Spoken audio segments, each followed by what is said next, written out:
네, 안녕하십니까. 3월 30일 오늘 찐시황 시간 또 시작하도록 하겠습니다. 힘차게 시작하도록 하겠습니다. 저는 오늘 여러분들과 함께하게 될 유한타증권 금융센터 압구정본부점의 장시영 차장입니다. 반갑습니다. 오늘 또 저의 영원한 파트너이시죠. 김대준 대표님 나오셔가지고 또 활기차게 저희를 위해서 김대준 대표님의 이 무수한 노하우들 저도 항상 배워가고 있습니다. 여기 앉아서 저도 배워가고 있습니다. 여러분처럼. 그래서 김대준 대표님과 또 오늘 시장, 또 앞으로 시장, 다음 주 한 주간의 시장 이런 부분 좀 전망하면서 같이 얘기 나눠보도록 하겠습니다. 자, 오늘 일단 시장은 이랬던 것 같습니다. No news is good news라는 말들이 시장에 참 많아요. 그러니까 SVB 사태로부터 번졌던 미국 중소형 은행들에 대한 어떤 문제가 시장에서 좀 심각하게 받아들여질 듯 하다가 미국 정부에서 선제적으로 대응을 좀 하면서 마무리가 좀 돼가는 국면이고, 또 그게 유럽의 은행인 CS, 크레딧 스위스로 번졌다가 그 부분도 또 인수가 되면서 UBS로 인수가 되면서 또 일단락이 됐죠. 근데 이제 도이치뱅크까지 이제 뉴스가 나오고, 또 최근에는 미국의 증권사 찰스 슈왑 얘기까지 좀 나오면서 시장을 좀 흔들었었는데, 이번 주는 한 이틀, 3일 정도는 별다른 뉴스가 없었어요. 별다른 뉴스가 없다 보니까 그거를 시장에서는 마무리되는 건가?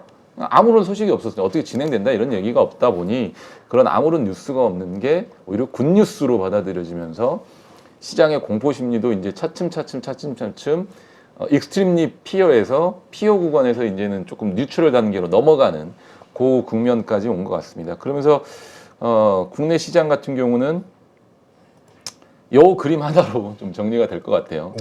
화면 한번 보시죠. 우리나라 시장 같은 경우는 2차 전지와 반도체가 의좋은 형제처럼 그렇죠.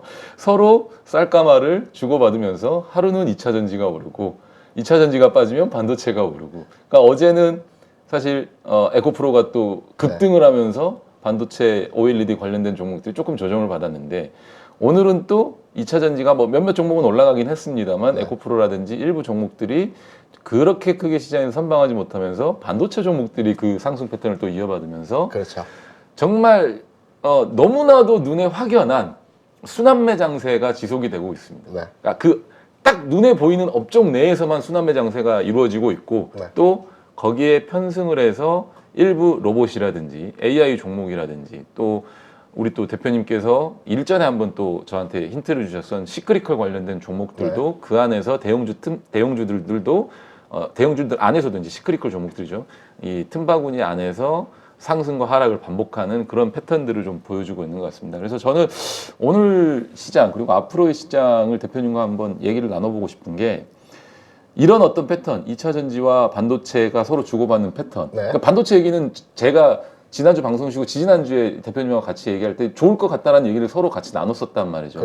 어제 같은 경우는 실은 마이크론이 재고가 정점에 이르렀다라는 얘기가 나오면서 미국 시장에서도 반도체 관련 종목들이 좀 폭등을 했고, 인텔 역시도 실적 발표하고 나서 좋은 주가 상승을 이뤄냈단 말이에요. 그래서 그런 것들이 계속 투자 심리가, 또 국내에서는 삼성전자의 용인 300조 클러스터 투자라든지 하이닉스의 패키징 공장 미국 공장 투자라든지, 그리고 OLED 관련된 투자, 이런 부분들이 계속 지속적으로 훈풍이 불어주면서 1분기 실적은 사실 안 좋아질 수 있을 것 같아요. 저는요.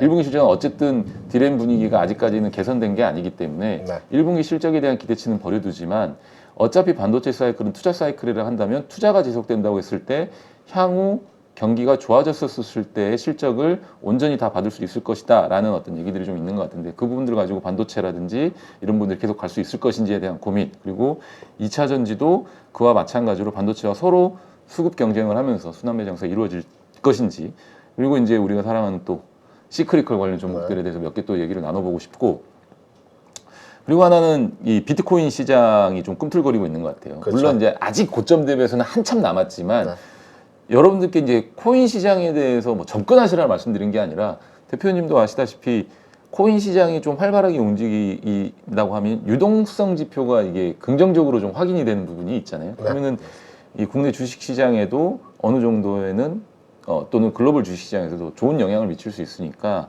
이 부분 좀 확인을 해야 될 것 같은데, 그렇게 되면 이 순환매 장세에서 이제는 본격적인 유동성 장세가 다시 한번 올 수도 있는 상황이 되잖아요. 지금 네. 뭐 가뜩이나 연준의 금리 인상이라든지 이런 얘기, 금리 인하라든지 또 동결하고 이제는 인하로 간다. 뭐 이런 얘기들이 좀 나오면서 그러면 그 안에서 국내에서는 사실 유동성 장세에서 뭔가 핵심이 됐었던 그동안 제약바이오의 투심이 좋지 않았는데 오늘은 좀 모양이 괜찮은 것 같아서 이 부분에 어떤 개선은 언제쯤 될지 한번 얘기를 해보고 싶고 네.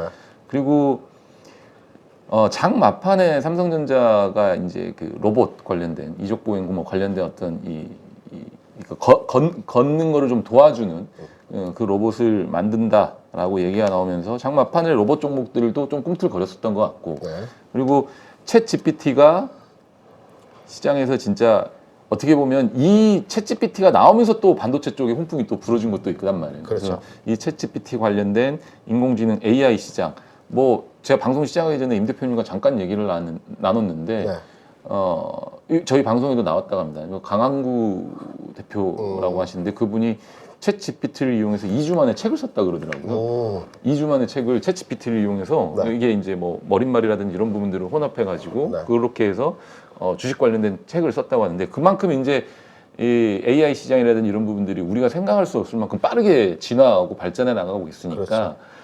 사실 국내에서 AI 관련해 가지고 기술력이 어느 게 낫다 이렇게 뛰어난다 이런 부분들도 파악하는 것도 중요하겠지만 워낙에 이 마이크로소프트가 오픈 AI 이 관련돼 가지고 시장을 좀 크게 장악을 해 나가고 있으니 우리는 그 시장에서 어떤 종목들이 국내에서 수혜를 받을 수 있을 것인가 좀 찾아봐야 될 것 같고 앞서 말씀드린 로봇 시장도 2차 AI 시장도 과연 제2의 2차 전지 시장처럼 커질 수 있을 것인지 요 세 가지를 한번 네. 대표님과 같이 얘기를 좀 나눠보면서 또 대표님이 가져오신 종목도 이런 얘기도 좀 차분차분 남았으면 좋겠습니다. 그러면 첫 번째 2차 전지 반도체 네. 그리고 시크릿콜 수남매 장세 이게 네. 지속되실 것 같으신가요? 대표님 생각하시기에는? 그 전에 이 그림을 보게 되면 네. 우리 장시영 차장은 어떤 게 연상이 됩니까? 주고받고 형님 먼저 아우 먼저. 형님 먼저 아우 먼저 그 내용이 저는 이 그림을 딱 볼 때 네. 농심라면 아십니까? 농심라면 어떤 네. 거? 네. 예전에- 이신전심이라는 라면 있던가? 아닙니다. 그 아닌가? 예전에 네. 농심라면 빨간색으로 포장이 되어진 농심라면이라고 있었어요. 예. 지금은 안 보이는 것 같은데 예. 그때 이제 광고의 캐릭터가 예. 형님 먼저 아우 아우 먼저. 먼저. 저녁에 형님이 쌀가마니를 동생네 그 논에 갖다 놓으면 동생이 또 다음 날 새벽에 형님네 논으로 갖다 놓고 이렇게 형님 먼저 아우 먼저 해서 농심 라면을 모르시는 거 보니까 세대 차를 그 조금 광고는 기억이 나는 것 같기는 해요. 느끼는 것 같습니다. 개그맨들이 아마 그 광고를 찍었던 것 같기도 네네, 하고. 구봉서 씨가 맞아요. 찍었던 그랬던 것 것 같아요. 같고 네. 그랬던 것 같고 했습니다. 그래서 저는 그림을 보면서 과거에 농심라면 광고가 연상되는구나 해서 다른 생각을 하지 못했었습니다. 시장은 제가 판단할 때는 방향은 잡았어요. 그럼 상방이냐 하방이냐? 상방으로 잡았죠. 상방으로 잡았죠. 상방으로 그렇죠? 잡았는데 이제 다만 건너야 될 구간에서의 상황이 몇 차례 남아 있습니다. 제가 지난 시간 그리고 그 전주 시간에도 여러분께 몇 차례 시장에 대한 방향성과 흐름에 대해서 제 나름대로 과거에 경험했던 내용을 기반으로 해서 여러분께 설명을 드렸던 바 있는데요. 이 시장은 이제 기술적 분석 측면에서 판단해 보게 되면 정배열 상향화 되어지는 초입 단계에서의 구간이고요. 그리고 정배열 이후에 박스권 돌파라는 또 다른 시장에서의 전환점이 만들어지는 과정에 있다라고 볼 수 있습니다. 파동에서도 지금 7파동을 가져가는 형태이고요. 그럼 시장의 속성을 한번 판단해 보도록 하겠습니다. 시장이 최근에서 박스권 내에서의 움직임 상황에서 이 박스권을 돌파하기 위한 이 박스 상단은 2,500포인트입니다. 박스 상단을 돌파하기 위한 상승의 흐름이 진행되고 있는 과정인데요. 이러한 시장에서는 오늘과 같은 시장의 모습이 계속 연출이 될 겁니다. 그러니까 오늘과 같은 시장이 무엇이냐? 오늘 아침 시초가는 플러스권에서 출발했죠.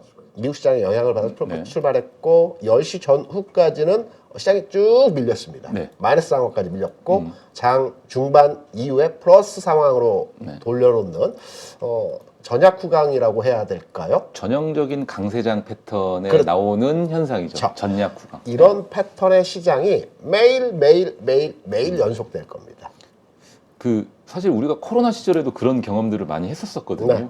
이게 장이 너무 급하게 올라가다 보니까 장 초반에 빠졌다가 네. 후반에 다 되돌리는 그런 네. 시장들을 많이 경험을 했었어요. 이게 시장의 속성이 이러한 그 장중에 그러니까 조정을 깊게 받지 않고요. 그렇죠. 장중 조정으로 넘어갑니다. 맞습니다. 장중 조정이 왜 나타나냐면 매물 소화입니다. 그렇죠. 전날 주가 올라갔던 종목들 장중에 한 차례 눌림목을 주고 다시 올라갑니다. 그리고 종목의 순환매가 막 일어납니다. 그래서 주가가 꺾이지 않습니다. 오늘은 반도체 후발주들이 움직였고 내일은 전기전자 후발주의 종목들이 움직이고 모레는 또 자동차 후발주 부품주들이 움직이고 이렇게 순환이 계속되는 과정에서 시장이 조금씩 눈높이를 높여가는 상황에서의 모습들이 나타납니다. 이런 모습들은 과거에도 지수의 흐름 측면에서 언제나 같처럼 그렇죠. 이 흐름이 나타났고요. 지금 이제 잠깐 그림을 보시면 지금 여러분께서 보시는 그림은 지난 2020년 11월 주가가 박스 돌파하면서의 시장 모습에서의 상황입니다. 여기 보시게 되면 장중에 계속 흔들어주죠. 흔들어주면서 하루는 강하게 치고 계속 흔들어주면 이런 과정이 나타납니다. 그리고 마지막 구간에 슈팅이 나옵니다. 슈팅 나오는 구간에서는 전체적으로 주가 세게 올라가죠. 이게 그렇죠. 마지막, 네, 그 마지막. 주가 흐름에서의 상황입니다. 오늘 장 같은 경우는 장중에 많이 흔들었죠. 흔들었지만 결과론적으로 주가 올라가는 패턴들이 만들어지는 거죠. 그럼 우리가 여기서 무엇을 해야 되느냐? 가장 중요하죠. 내 종목은 안 가고 옆에 종목이 올라가는 경우도 더더러 있습니다. 오늘 같은 경우에도 기존에 그 반도체 후발주라고 할 수 있는 그 DB하이텍이 먼저 선도적으로 치고 나갔었고, 그리고 전기전자 관련 뭐 그 OLED 종목이라든가 또는 그 PCB 업종의 종목이라든가 이런 종목들이 최근에 올라오고 오늘은 쉬워졌습니다.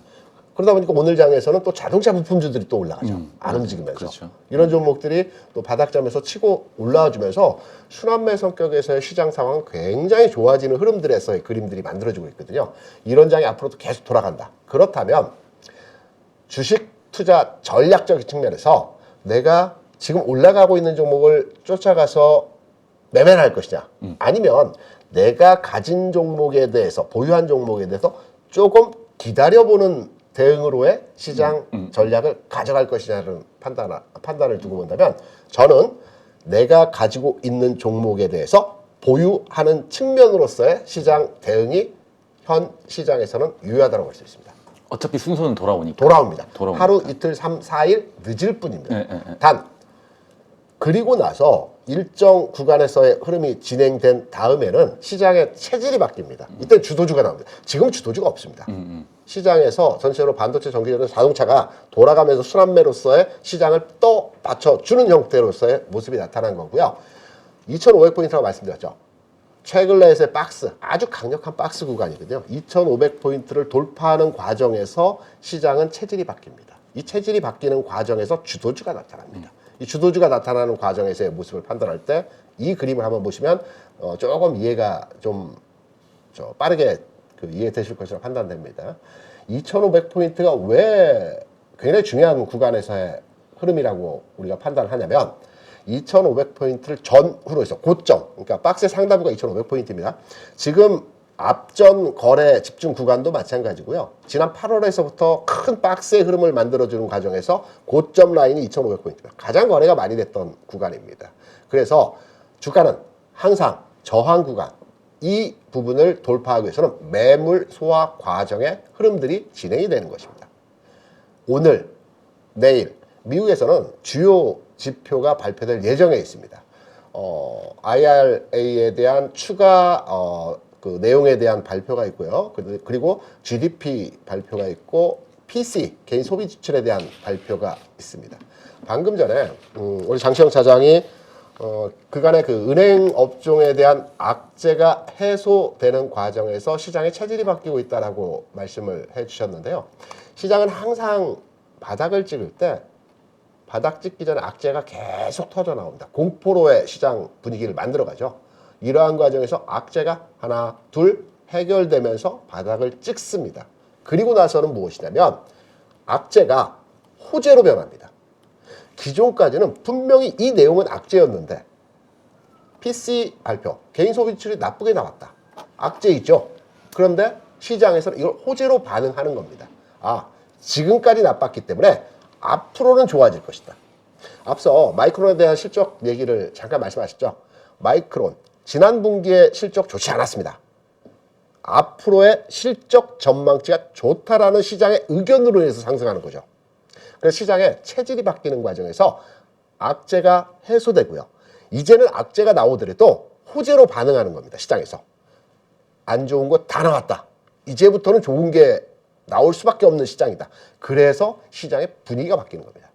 그래서 매물 소화 과정을 거쳐야 된다는 측면에서 앞으로의 장, 내일 장, 그리고 다음 주 주간 흐름에서는 2,500포인트를 상단으로 해서 주가 오르내림에서의 매물 소화 과정을 거칠 것입니다. 이 매물 소화 과정에서의 또 특징도 있습니다. 이 특징에 대해서는 전체 시장에 대해서 일단 다음 주 그리고 내일장에 대한 상황에 대해서 우리가 먼저 알아봤고요. 반도체 잠깐 얘기하셨죠. 반도체에 대해서도 마찬가지입니다. 재고 부분인 정점을 찍었다라는 얘기들이 나오고 있습니다. 반도체는 주기 산업이고 사이클 산업입니다. 그래서 재고가 급증해서 재고 부분이 최대치를 찍었다라고 할 때 이때 주가 바닥 찍고 상승하는 모습으로 진행이 되거든요. 이미 반도체 시장에서는 가장 중요하게 판단하는 것이 재고와 출고입니다. 이 재고와 출고가 다이버전스, 이제 역으로 진행될 때 주가의 바닥을 찍거든요. 이 주가의 바닥을 찍는 지점이 올 초에 나타났습니다. 이미 다이버전스가. 1월에 지표가 조금씩 나타나기 그렇죠. 시작을 했었죠. 재고 출고가 역전되는 현상이 연초에 나타났습니다. 그때 주가 바닥 찍었고요. 대부분의 전문가들이 올 2, 4분기 6, 7, 8월을 반도체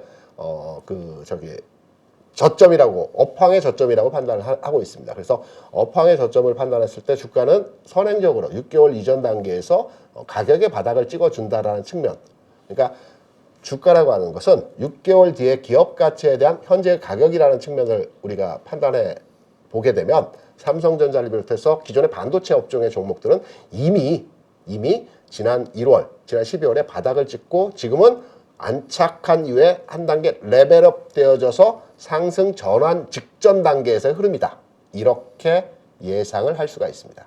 여기에서 그러면 한 걸음만 더 들어가서 판단을 해보게 되면 방금 김대중 대표가 그래 2,500포인트를 목전에 두고 당분간에 의해서 흔들림의 과정에 지수 영역의 흐름이 나타날 것이다 라고 제가 얘기 드렸는데요. 제가 질문하고 제가 답을 드리면 흔들림에서 가는 종목들이 또 따로 있습니다. 그래서 지금부터는 흔들림에서 갈 수 있는 종목들이 어떠한 것들이 있는지 우리 장시영 차장이 아까 하신 AI, 로봇이라든지 또는 바이오 섹터라든가 이런 부분 한번 점검해 보고요. 그리고 흔들림에서 움직일 수 있는 종목 군단들에 대해서 제가 판단하고 있는 이 과정에서 움직일 수 있는 가능성을 보이고 있는 종목들, 이미 올라간 종목들 말고 바닥점에서 이번 흐름에서 올라갈 수 있는 종목들이 한번 집중적으로 내용을 한번 종목이 중요하니까. 그렇죠. 이게 왜냐하면 대표님께서 아까 말씀해 주셨다시피 저 같은 경우는 이제 2차전지 반도체 시크릿컬 이 세 업종만 가지고 순환매 장세를 좀 예측을 했다면 사실 저는 2차전지가 사실은 현대 시장의 주도주적인 성격을 가지고 있다라고 보고 그렇죠. 그거에 대한 어떤 바톤을 반도체가 다시 이어받으려고, 그러니까 앞서 이제 제가 그림 보여드렸던 것이피 형님과 아우가 형님 먼저 아우 먼저 하면서 이렇게 돌려받으려는 장세로 2,500포인트 정도 선까지는 저도 2,500 이 언저리까지는 계속해서 지속이 될 것 같고 아무래도 지금 반도체 섹터의 수급이 기관 수익률이 굉장히 조금 이 수급이 많이 찍히거든요. 그러니까 기관이 수익률 게임 측면에서 뭔가 승부를 걸어볼 만한 섹터가 반도체 섹터이기 때문에 그쪽으로 조금 수급이 쏠리면서 수익률이 좀 좋아지는 상황. 그래서 그 두 개만 집중을 했는데 시크릿컬은 이제 같이 포함해서 하지만 대표님께서는 2,500선까지는 전체 사실 오늘 자동차 섹터도 또 움직였기 때문에 그렇죠. 부품주들도 움직였기 때문에 그 부분 전적으로 좀 동감을 하는데 전체적으로 순환매가 이루어지면서 그동안에 많이 죽여놨던 매물을 계속해서 소화를 할 것이고 이게 그 기본적 분석, 그러니까 이 시장 상황에까지도 기술적 말고 시장 상황에서까지도 대변을 해보면 4월엔 FOMC가 없어요. 5월에 있죠. 5월에 있죠. 근데 만약 3월 CPI가 지금 중고차 가격도 떨어지고 있고 유가도 빠지고 있고 굉장히 서프라이즈가 나올 가능성이 높습니다. 그러면 4월 FOMC는 없으니 5월 FOMC에 4월 CPI까지도 서프라이즈가 나온다고 하면 연준은 금리를 동결할 가능성이 높습니다. 그러니까 당위성이 생기는 거지 않습니까? 그렇죠. 만약에 SBB 사태라든지 CS 사태라든지 은행 문제로 인해서 연준이 금리를 동결하고 유동성을 풀고 금리를 뭐 인하하는 이런 얘기가 나왔다면 네.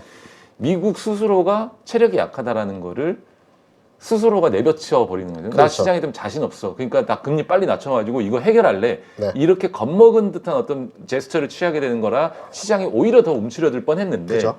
그런 상황이 아니고 우리는 물가 잡으려고 금리 올렸는데 물가 잡혔으니까 동결하고 조금씩 낮출게 나중에 네. 그런 방향이 나온다고 하면 그 시기까지 순환매 장세로 이루어지면서 시장이 지속적으로 우상향하다가 네. 뭐 앞서 말씀하신 정강 후약 장세 네. 그런 모습들을 계속 보여주다가 만약 정말 CPI가 폭발적으로 그러니까 서프라이즈가 나오고 네. 굉장히 크게 낮아져서 서프라이즈가 나오고 그로 인해서 연준이 금리를 동결하고 한다고 하면 그리고 또 공교롭게도 그렇게 되면 6월달, 7월달 2분기로 들어가면서 반도체 쪽에 업황의 바닥 네. 주가는 미리 선행하고 있지만 그때부터 실질적으로 실적이 뒷받침이 되면서 국내 시장에 반도체라든지 또 대형 반도체 종목들이 올라가기 시작한다면 네. 시장은 그때부터는 달릴 수도 있다라는 생각이 또 불현듯 또 대표님과 얘기를 나눠 보니까 또 그렇게 생각이 좀 들거든요. 맞습니다. 네. 장시현 사장 얘기에 이제 제가 부연의 설명을 드리면 네. 내일 모레 이제 오늘 내일에서 미국에서 PC 그러니까 네. 연준에서 가장 중요하게 금리 그렇죠. 지표를 판정하는 PC 발표가 코어, 네. 있는데요. 네. CPI와 PC의 가장 다른 점은 뭐냐면 CPI는 유가, 곡물, 중고차 시세가 주요하게 그 판단 기준에서 지표를 많이 운용하는 상품들입니다. PC는 뭐냐면 구성 상품은 비슷하지만 비중이 다릅니다. 개인 소비 지출 같은 경우는 첫 번째로의 가장 큰 품목이 그 주거비용입니다. 주거비용은 렌트비입니다. 이거는 금리입니다. 그리고 두 번째가 의료비입니다. 이게 이제 구성 종목은 비슷하지만 비중이 달리 적용이 되거든요. 그럼 미국의 금리가 주거비용에서 최근 내에서 움직임을 보게 되면 최근 한 2, 3개월 차에서의 미국 금리를 판단해 보게 되면 3.6%에서 3.3%까지 내려와서 지금 3.4를 전후로 해서 안정적이면서 하향 평준화 금리 수준을 보여주고 있습니다. 제가 말씀드린 것은 기준금리가 아니고 10년 만기 국채 수준의 실제 금리를 여러분께 말씀드린 겁니다. 의료비는 바이든 정부에서 계속 의료 관련 공공 그 메시지들을 보내면서 의료비도 비교적 안정되는 흐름에서의 내용들이 나타나고 있습니다. 그래서 온라인 나오는 여러 지표 내용에 있어서 뭐 아주 임팩트 있게 좋아지는 내용은 아니겠지만 나빠지는 지표는 전혀 아니라는 것입니다. 그냥 이전 수준 정도, 예상치 정도 수준. 그래서 시장에서는 이거를 호재로 반응하는 형태의 모습이 진행될 것 같고요. 그리고 이제 종목으로 이제 잠깐 한 발 더 들어가게 되면 제가 이제 당분간의 영역에서 그게 3일이 될지 5일이 될지 길지는 않을 것 같습니다. 대략 한 일주일 전후로 한 그 기간 차에서 이 박스 상단을 돌파하기 위한 등락의 장이 나타날 것으로 판단이 되고 있는데요. 이 그림을 보시면 최근 일주일 또는 열흘 기간 동안 시장에서 움직임을 보였던 종목들은 반도체, 전기전자, 자동차였습니다. 물론 핵심 우량주라고 판단되는 종목들의 흐름들은 조금은 수익률 측면에서 좀 더디 움직이는 측면에서의 모습이 나타났죠. 잠깐 그러면 요거 제가 앞전 이제 찌시한 시간에서 여러분께 말씀을 드리면서 이제 핵심 우량주 대표주라고 볼 수 있는 하이닉스 반도체 대표주 그 종목을 기존에 말씀드리면서 하이닉스 흐름은 88,000원 전후로 해서 등락의 모습을 보여주고 여기에서 재탄력을 보여줄 것이다 라는 측면을 말씀드렸고 최근에 하이닉스는 88,000원 전후로 해서 기관화 과정을 거친 이후에 오늘 장에서 이 기관화 과정의 박스를 돌파하는 형태에서의 모습이 진행이 되었습니다. 급등하지는 않습니다. 점진적 상승의 모습을 보여주고요. 전기전자는 앞서 지난 시간 지난주 같습니다. 횡보 국면의 앞으로 당분간의 영역에서 가격 흐름에서의 모습이 나타날 것이다. 그리고 지금 오늘까지 해서 L전자 주가 흐름은 이제 등락에서의 모습이 진행이 되는 과정에서 모습이 나타났죠. 자동차는 이전 시간에 말씀드린 좀 더 올라가서 쉬어야 된다. 그리고 올라가서 기간의 과정을 거칠 것이다. 지금 올라가고 있는 과정입니다. 조금 더 올라갈 겁니다. 하지만 여기 투자 메리트, 매력적인 측면에서는 기존에 그 앞서 잠깐 말씀드렸던 대장주, 선도주, 핵심 우량주라고 볼 수 있는 종목들에 대해서는 말씀드린 형태의 주가 움직임이 진행이 되고요. 저는 이제 선발대라고 보통 얘기를 합니다. 두 번째 그룹의 들어있는 종목들이죠. 뭐 소부장이 될 수도 있고, 뭐 DBIT나 제주반도체나 미래반도체 같은 종목들이 될 수도 있고, 전기전자에서는 OLED 될 수도 있고요. PCB 업체가 될 수도 있습니다. 자동차에서는 딱 부품주죠. 이 흐름의 종목들이 한 단계 먼저 움직였습니다. 그리고 더 가야 됩니다. 하지만 쉬는 구간에 들어왔죠. 1차적으로. 쉬는 구간에 들어와서 반도체 관련 후발주들이 그 2등 그룹에 있는 종목들이 먼저 움직였고요. 전기전자도 먼저 움직였고요. 자동차는 이제 막 움직이고 있죠. 그럼 투자 매매 타점에서의 포인트를 이 흐름에서 이제 잡아낼 수 있겠죠. 어떤 종목이 쉬고 어떤 종목이 가느냐. 이런 흐름에서 매매 포인트를 잡아낼 수 있을 것이고요. 2,500포인트 앞두고 한 일주일 정도 주가 쉴 때 이 시장의 체질이 바뀝니다. 체질이 바뀐다는 게 일시적인 체질이 바뀝니다. 이 체질 과정에서 안 갔던 업종들 있죠. 예를 들어서 건설이라든가 철강이라든가 그 바이오 일부 종목들도 마찬가지입니다. 지금 보시면 앞선 흐름과 뒷선 흐름의 모습이 일치하는 내용들이 있습니다. 60일 이동평균선이 밑에서 받쳐주죠. 그리고 20일 이동평균선이 첫 번째 골드가 나고 히든 골드가 만들어지는 과정입니다. 전체적으로 이 모습에서의 상황들은 동일합니다. 아주 큰 종목을 제외하고 두 번째 그룹에 있는 종목들의 흐름들을 보시게 되면 60일이 이렇게 돼 있고요. 20일이 이 과정에서 턴하는 각도가 업종마다의 차이가 있을 뿐이지 똑같은 흐름에서의 모습들이 진행이 되고 있습니다. 그래서 먼저 움직였던 업종의 종목들의 상황이 이러한 내용들이고요. 이번 박스 돌파를 위한 과정에서 주가가 움직이기 위한 상황에서 종목들의 움직임을 판단할 때 안 갔던 종목들, 이러한 종목들이 이번 박스 돌파 과정에서 등락의장에서 움직이는 겁니다. 건설에서는 우리가 건설에 나오면 큰 뭐 현대건설 뭐 등등등 여러 건설 업체가 있지만 후발, 그러니까 이선에 있는 종목들의 움직임이 좋아질 겁니다. 시멘트, 뭐 지금 보면 쌍용 예전에 쌍용 시멘트 했지만 뭐 CNE라고 이제 3회 바뀌었는데 요 패턴의 종목들도 60일선이 이렇게 상향화되어 가는 과정입니다. 그리고 골드가 한번 났고요. 히든 과정에서의 모습이 진행되는 상황입니다. 그러면서 최근의 움직임에서 돌파 과정의 모습이 진행될 것입니다. 철강, 대한제강 같은 경우에도 동일 형태입니다. 60일, 20일 그리고 상방턴 앞으로 진행되겠죠. 바이오도 마찬가지겠죠. 바이오 섹터의 흐름들도 이러한 과정에서의 모습이 이미 올라간 패턴이 아니고요. 이렇게 올라가기 직전 단계에서의 모습입니다. 앞서 말씀드렸던 반도체, 전기전자, 자동차 한번 순환하죠.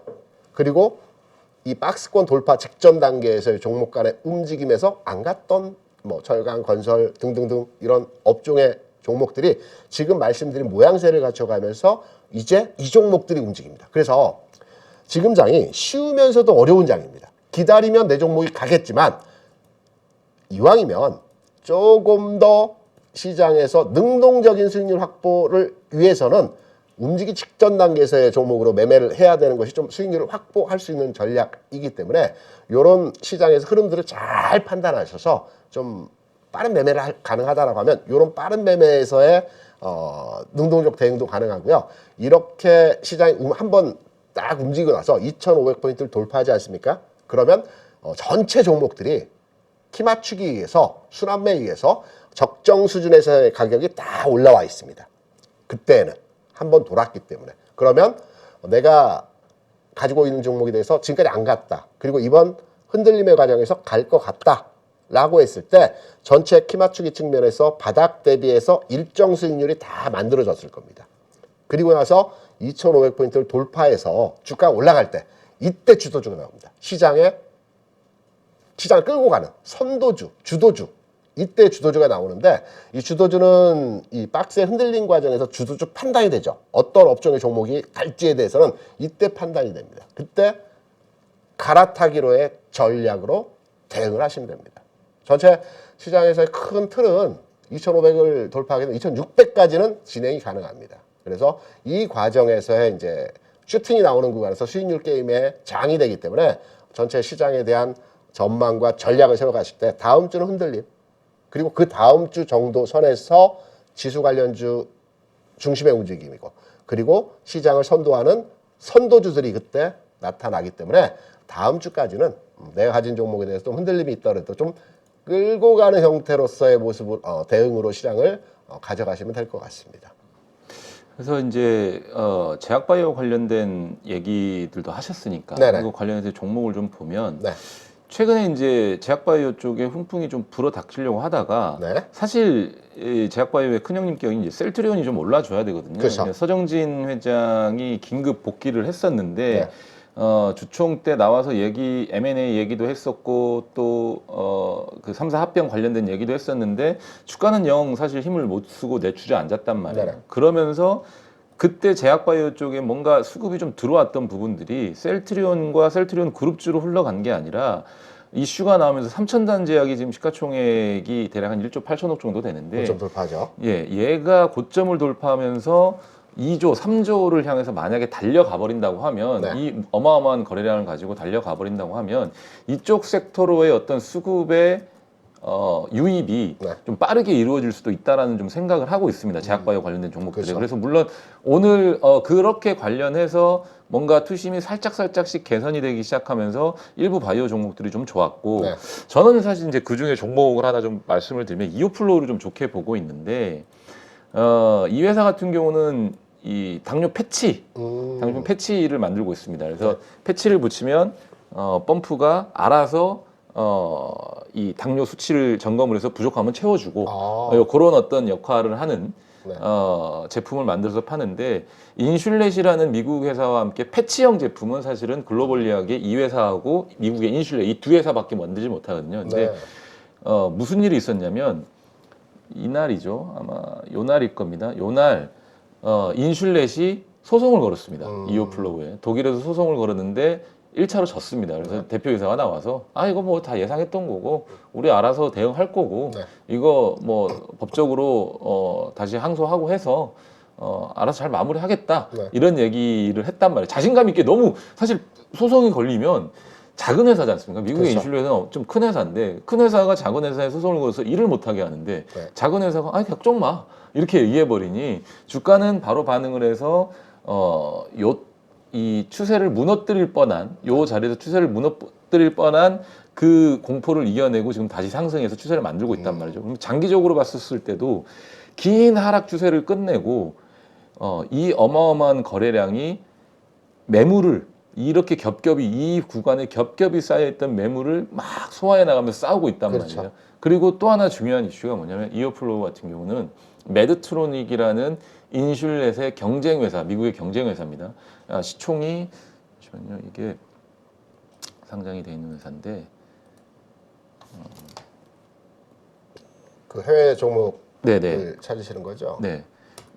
상장이 돼 있는 종목이다. 원화환산으로 136조 원에 달하는 어마어마하게 큰 회사인데 이 회사가 이오플로우를 인수하려고 하고 있습니다. 이 실사라든지 이런 부분들을 하고 있겠죠. 그리고 이 기사화도 됐습니다. 대표가 팔면 팔겠다라고 얘기까지 했거든요. 그러면 사실 기술력이 있는데 네. 시장에서 기술력이 있고 할 수 있는 회사는 앞서 말씀드린 대로 인슐렛과 이오플로우밖에 없습니다. 메드트로닉이라는 회사는 패치형 제품을 만들지 못하고 다른 제품들을 만들어서 장로 시장을 공략을 하고 있는데 만약 이오플로우를 인수를 해서 네.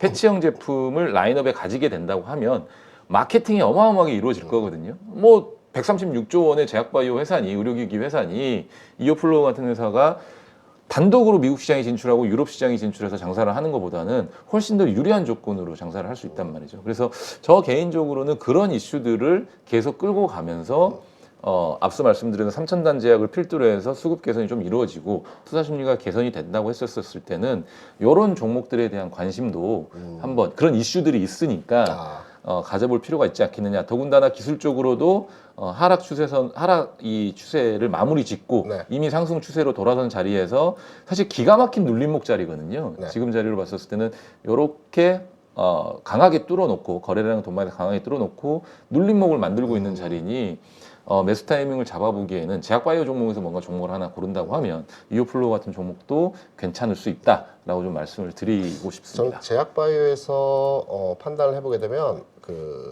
저희 고집은 아니고요. 네. 여전하게 셀트리 헬스케어에 대해서 앞으로의 전망치를 긍정으로 판단하고 그렇죠. 접근하고 있습니다. 물론 셀트리온 그룹주가 잘 되면 네. 더 좋죠. 그렇죠. 근데 네.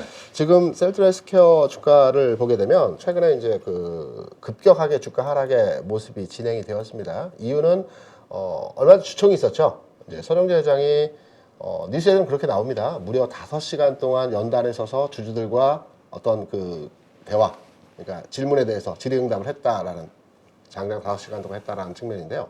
주가 하락한 이유는 여러 가지 요인이 있을 수 있습니다. 그 주총에서 이제 복귀하면서 우리는 뭔가 기대했던 게, 서정재 회장이 복귀한다라면 뭔가 임팩트 있는 내용을 가지고 주총장에서 그걸 발표를 할 것이다, 이런 기대감을 이제 사람들이 많이 가지고 있었단 말입니다.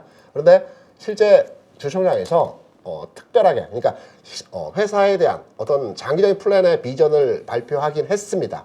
3, 4병 그리고 시밀러 제품에 대한 앞으로의 그 성장 가능성과 매출과 수출에 대해서 많은 좋은 얘기를 했는데, 그냥 과거에 많이 있었던 얘기라고 그 해석이 됐고, 또 이세경영진이 최근에 매끄럽지 못한 부분에서의 그 잠적했다 다시 들어오고 이런 부분들의 얘기들이 있었죠. 이런 부분에 대해서 실망매 성격에서의 주가 하락이 진행되는 과정에서의 일부 공매도도 가세를 했다라고 판단이 되고 있습니다. 하지만 저는 셀트리온, 그러니까 과거에 분사 합병 그 회사를 자르기 이전에 서정진 회장이 공매도에 대해서는 굉장히 강경합니다. 그리고 그렇죠. 저는 유일하게 주시장에서 공매도 세력을 이겨낸 그 오너가 서정진 회장밖에 없습니다. 엄청난 공매도였거든요. 지금도 셀트리온 같은 종목에 대해서 공매도 세력이 아주 좋아하는 패턴입니다. 왜? 개인이 엄청나게 참여하고 있는 종목입니다. 그래서 악재 하나 띄워놓고요, 주가를 위에서부터 밀어버리면 그 밀림에 의해서 주가 쭉 밀려버립니다. 그런데 이 회사에서는 이 방어 잘합니다. 그래서 제가 판단할 때는 이 셀트리온 헬스케어의 그 종목 흐름을 판단할 때 최근에서의 주가 하락은 일시적인 하락에서의 주가 상황이라는 측면으로 판단을 하고 있습니다. 특히 어제 오늘 장에서 추가로의 주가 하락보다는 하방 경직 좀 받쳐주는 특정하게 뭐 전 저점 이런 부분의 내용이라기보다는 전체적인 주가의 힘의 측면에서 판단해 볼 때 지금의 가격 수준에서 받쳐주는 흐름에서의 시장 모습에서의 상황을 보여주고 있죠. 그렇다면 여기에서 내일 또는 다음 주 상황에서 주가가 바닥을 찍고 다시 리바운딩이 나올 때의 탄력을 판단해서 고점 돌파에 대한 가능성도 여전하게 두고 이 종목에 대한 흐름을 보고 있습니다. 그렇게 되면 전체 바이오에 대해서 지금은 일부 바이오 종목들에 대해서 개별 이슈로의 주가 진행이 되고 있습니다. 하지만 바이오 전체적으로 주가가 움직이기 위해서는 선도주, 대장주, 주력주가 나와야 되거든요. 선도주, 대장주, 주력주는 누구나가 알만한, 그러니까 대표주라고 보통 얘기를 많이 합니다. 대표주로서의 주가 움직임이 저는 셀트리온이 다음 주 정도 선에서는 다시 제자리 찾아가는 과정에서의 주가 모습이 나타날 것이다. 그래서 보유하고 있다면 좀 더 지켜보는 관점에서 투자 관점의 전망이 가능하고요. 새롭게 한번 나를 관심 가져볼까? 라고 하신 분들은 지금 자리보다는 턴할 때, 상승 턴할 때, 그때 진입을 노려보시는 것도 좋을 것 같습니다. 네. 그 제약바이오 관련된 얘기도 네. 종목도 이제 저희가 얘기를 나눠봤고, 네. 그리고 이제 반도체 이 소부장 관련된 종목들도 있지만 또 OLED 관련해 가지고 좀 시장을 좀 후끈 달궈놨어요. 그렇죠. 그제 해가지고 후끈 네. 달궈놨는데 삼성전자, 하이닉스 반도체는 매년 투자를 합니다. 네. 사실은요, 네. 그죠? 매년 투자를 안 하면 살아날 수가 없는 업종이기 때문에 그렇죠. 매년 투자를 하는데 OLED 투자는 굉장히 좀 오랜만에 반갑습니다. 6세대 투자를 한번 진행이 됐었고, 이번에 이제 8.7세대 OLED, 6세대 같은 경우는 중소형이었죠. 네. 근데 참 말이 웃긴 게 중소형인데 이번 8.7세대는 중대형입니다. 9세대, 10세대로 가면 이제 대형이 되는데, 대형 TV 시장은 아직까지는 그렇게 크게 활성화가 되지 않은 것 같고, 아무래도 태블릿이라든지 노트북이라든지 휴대폰이라든지 애플과 관련돼 가지고 중대형 시장, 그러니까 애플도 사실 이제 이 맥북이라든지 다른 태블릿이라든지 이런 부분들에서도 LCD에서 다 OLED로 좀 교체를 하려고 하는 모습들을 좀 보여지면서 올해 2, 4분기 중에 이제 장비 발주를 해가지고요, 내후년 라인 증설을 하면서 8세대 투자를 좀 할 것으로 좀 보여져요. 그래서 LG 디스플레이가 LG전자한테 1조 원 차입을 했고 네. 그게 이제 OLED 장비 투자하려고 시설 투자하고 재무 균형성 확보하려고 LG전자에서 1조 원 투자를 받았고 시장에서 요건 기사화가 돼 있습니다. 찾아보시면 아실 테지만 LG 디스플레이가 애플에게도 선급금 개념으로 차입을 할 가능성이 높아진다라는 얘기가 있습니다. 아마 사실 애플 입장에서는 삼성 디스플레이에 목매기가 싫거든요. 지금 사실 중대형, 중소형 이 OLED 시장에서는 삼성 디스플레이가 시장을 거의 장악하다시피 하다 보니 네. BOE 같은 경우는 품질 문제라든지 이런 부분들 때문에 애플이 인증을 좀 잘 안 해주는 것 같고 일부 제품 뭐 워치라든지 이런 쪽에 좀 들어가지만 스마트폰이라든지 스마트 기기 그다음에 노트북 시장에는 좀 못 들어오는 것 같고요. 그러면 LG 디스플레이와 삼성 디스플레이뿐인데 대다수를 삼성 디스플레이가 가져갑니다. 왜냐하면 삼성 디스플레이는 6세대 이 투자를 성공적으로 마무리하면서 물량을 확보하고 캐파를 확보했기 때문에 네. 근데 애플 입장에서는 삼성 디스플레이에 끌려가기 싫으니 LG 디스플레이를 좀 키워야 돼요. 그래야지 이원화 시켜가지고 그렇죠. 그 견제를 할 수 있는 부분이 있어서 아마도 선급금 개념이든 뭐 차입을 해두든 지분 투자를 하든 어떤 방식으로든 돈이 좀 LG 디스플레이에 들어올 것이고 그로 인해서 LG 디스플레이도 OLED 관련된 8세대 투자를 진행할 것으로 좀 보여지는데 그러면 우리가 삼성과 관련된 화면 한번 보여주세요. 삼성과 관련된 이 OLED 장비들도 봐야 되지만 네. LG 디스플레이와 관련된 OLED 장비들도 좀 같이 봐줘야 된다. 그래서 OLED 공정들 중에 장비가 제일 비싼 거는 증착 장비입니다. 어떻게 보면 반도체에서 EUV 같은 존재거든요. 네. 대당 1조 원 정도 합니다. 한 대당 1조거든요. 이 시장은 중대형 시장 같은 경우는 캐논도키라는 일본 회사가 독점을 하고 있습니다. 네. 심지어 캐논도키는 이런 얘기를 합니다. 삼성 디스플레이, LG 디스플레이, BOE 너네 설비 8세대 투자한다면서 내가 장비 누구 순으로 줄게 기다리고 있어 이렇게까지 얘기할 정도거든요. 이게 이제 6세대 투자할 때 애플이 캐논도키 장비 아니면 인증 안 해줄 거야 해버리니까 네. 캐논도키가 그때부터 장악을 하고 시장을 완전히 독과점화 시켜버렸거든요. 그래서 8세대도 마찬가지 상황인데 6세대 때 이 LG 디스플레이는 선익 시스템이라는 국내 회사의 제품을 가져다 썼습니다. 근데 하지만 애플의 인증을 못 받아서 다른 쪽으로 좀 굴리고 있죠. 일부 워치라든지 이쪽으로만 좀 들어갔었던 것 같고요. 이번에는 LG 디스플레이가 선익 시스템과 8세대 장비를 그러니까 캐논도키 장비는 1조 원이 넘어가요. 근데 선익 시스템 장비는 4천억에서 5천억이면 한 대 살 거 두 대 살 수 있단 말이죠. 그리고 선익 시스템 장비가 만약에 수율도 괜찮고 뭐 기술 개발을 했겠죠. 6세대 이후에 이 시간 동안에 그러면 선익 시스템 장비가 기술력도 좋고 또 뭔가 수율도 나온다고 한다면 네.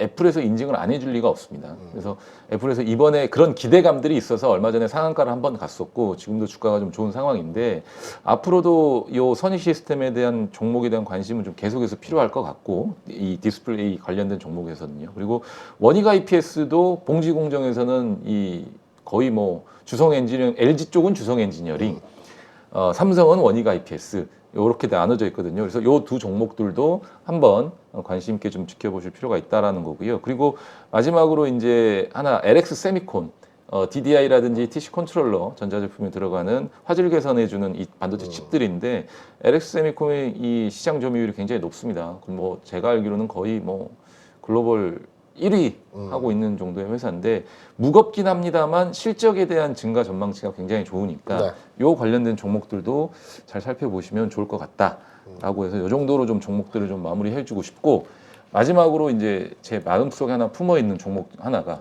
엔젯이라는 종목인데 네.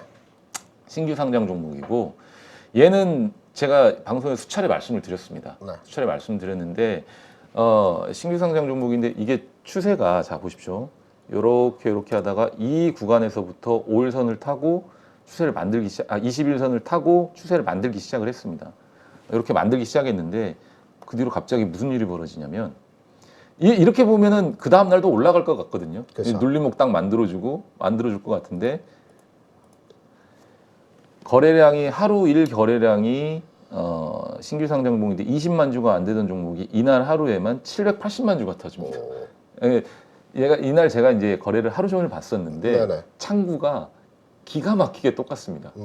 이를테면 증권사 창구가 수량도 똑같고 모든 게 똑같습니다. 그러니까 자전 거래가 일어난 것 같아요. 그러니까 이를테면 뭐 이날 사실 SM의 주가가 그 공개 매수 관련된 이슈 때문에 네. 급락하는 날이었거든요. 네네.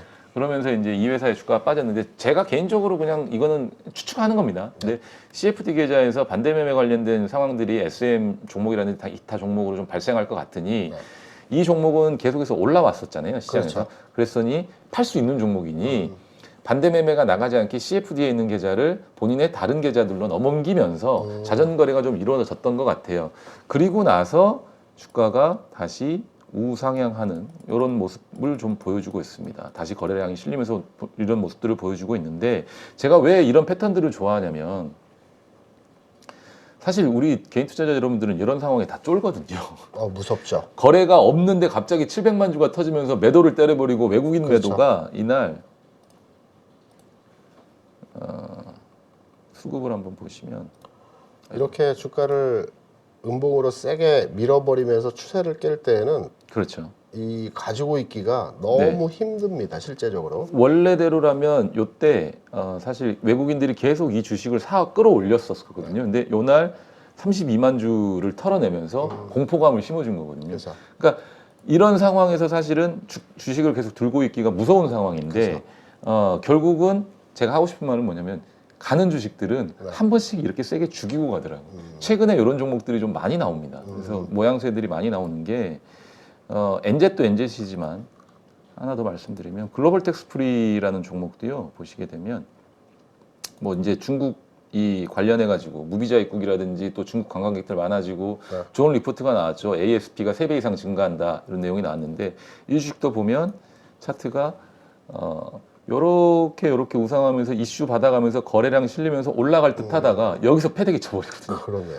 그리고 나서 다 죽여놓고 다시 이렇게 솟아 올려버리거든요. 그러면 사실 이 구간에서 뭐 전문용어로 사실 이제 개미핥기라는 표현들을 쓰는데 요 구간에서 털린 개인들 같은 경우는 못 쫓아가거든요, 다시. 그렇죠. 그래서 이런 종목들을 좀 이런 패턴으로 기술적으로 움직이는 종목들을 좀 찾아보실 필요가 있는데 또 하나는 이런 종목도 있습니다. 또 이 종목도 마찬가지로 비슷하네요. 그렇죠. 요렇게 끌어올리다가 여기서 다 패대기 쳐버립니다.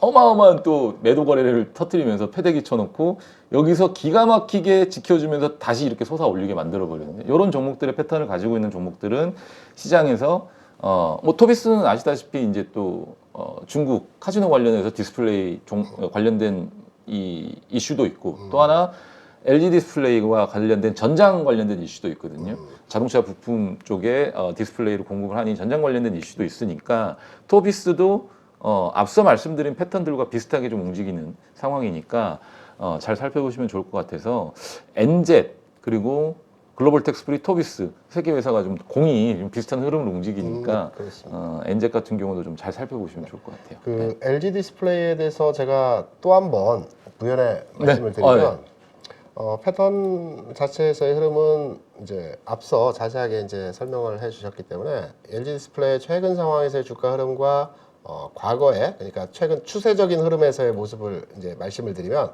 좀 전에 이제 장준 차장이 그 기울기 각도 흐름이 바뀐다라는 측면에서 얘기를 해줬죠. 마찬가지로 이 LG 디스플레이어도 기존까지는 하락 각도를 유지하면서 주가가 계속해서 이제 내려가는 형태죠. 한숨만 쉬었죠. 답답하죠. 답답하죠. 진짜 LG 디스플레이 저도 주주입니다. 반등의 모멘텀이 없는 거죠. 그런 안 좋은 소식만 계속 나오고. 그렇죠. 네. 그러면서 이게 지난해 연말 즈음에서 주가가 이제 기울기가 수평화되고 있습니다. 수평화되는 과정에서의 전환하겠다라는 주가 흐름에서의 모습이 진행이 되고 있죠. 이러한 모습에서 엊그제죠.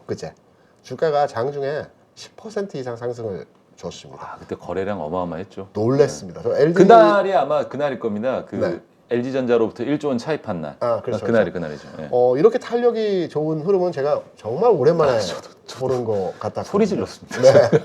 장중에 10%가 넘어섰다가 물론 종가는 한 10%, 네, 9%로 마감을 했지만 이 흐름에서의 모습은 움직이겠다는 신호거든요. 맞습니다. 움직이겠다는 신호고 앞서 이제 기술적 분석에서 흐름들을 여러 차례 말씀을 드렸는데 동일 흐름에서의 모습이 진행이 되고 있고요.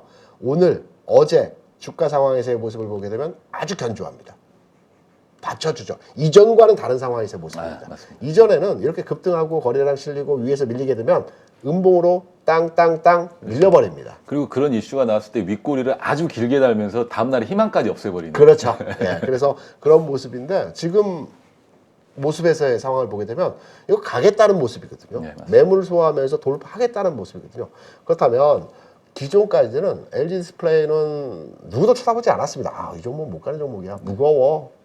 그렇지만 이제 그 체질이 바꾸고 있는 과정에서의 상황이거든요. 그래서 디스플레이, OLED, 방금 전에 그 전체 시황에 대한 그 업종 내용을 얘기해 주셨는데 저도 앞으로의 전망치 상황 하에서 OLED 그리고 이 디스플레이 쪽에서의 상황은 반도체에 버금가는 주가 상황에서의 모습들이 나타날 가능성이 있다.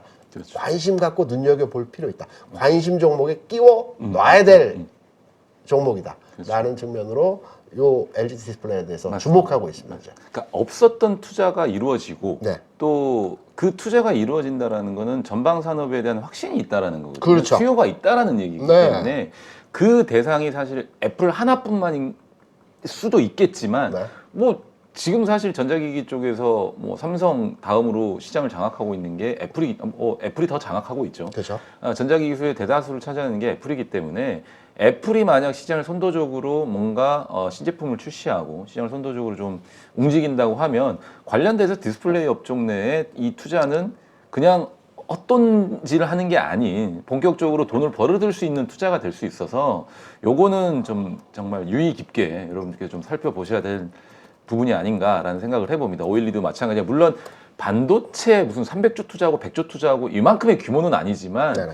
이 디스플레이 시장도 그간에 침체돼 있던 부분을 이번 8세대 투자 그리고 8세대 투자가 이루어지는 원인이 전반적인 어떤 수요에 있다면, 그러니까 고객사의 수요에 있다고 한다면 충분히 실적으로 연결이 될 가능성이 높으니까 여러분들 좀 잘 살펴보시면 그러면 좋겠습니다. 제가 장시영 차장에게 하나 종목을 아마 의뢰를 해볼게요. 네네. OLED 관심 있다라고 판단이 되고 있고 네. 종목을 접근할 때 LG 디스플레이 좋긴 하지만 좀 이건 무겁다. 무겁죠. 라고 할 때 네. 덕산 네오룩스 한번 분석을 한번 괜찮죠. 필요해요. 덕산 내로도 좋죠. 네, 한번 첨가물로 차트도 해가지고 보시면서 네네네. 한번 어떤 흐름에서의 진행인지 그렇죠. 네, 한번 덕산 유기 네오룩스에 대한 화물인데 주가 전망과 앞으로의 흐름에 대해서 한번 판단을 해주셨으면 합니다. 그렇죠. 이거는 대표님이 계속해서 말씀해 주셨던 그런 패턴과 이것도 굉장히 유사한 네네, 거예요. 제가 그렇죠. 생각하는 패턴과도 굉장히 유사한 건데 네.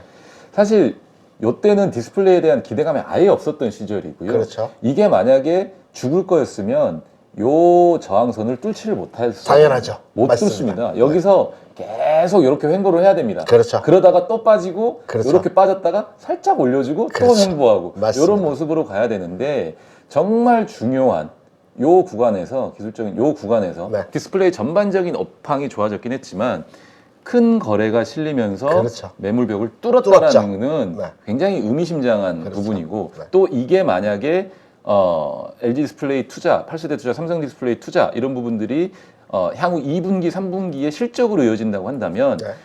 요 눌림목 자리에서는 충분히 기술적으로 좀 더 올라갈 수 있는 거고요. 맞습니다. 그 이후에는 기본적인 어떤 밸류에이션까지 더 추가적으로 붙어준다고 했었을 때는 주가는 다시 정고점을 향해서 달려갈 수도 있다라는 생각을 해봅니다. 가능성이 충분하죠. 충분하죠. 그러니까 왜냐하면 요 긴 추세를 가지고 올라왔었고 요때 굉장히 큰 거래를 만들어내면서 시장에 좀 핫했던 종목이 그렇죠. 그냥 죽이지는 않습니다. 네, 맞습니다. 한 번은 다시 살려주거든요. 그렇죠. 모든 시장 패턴이라는 게 사실 쌍봉은 만들지 않습니까? 그렇죠. 우리가 항상 2007년도에 그 현대중공업이죠. 네. 현대중공업 그리고 2009년도에 현대중공업의 모습을 보면 네.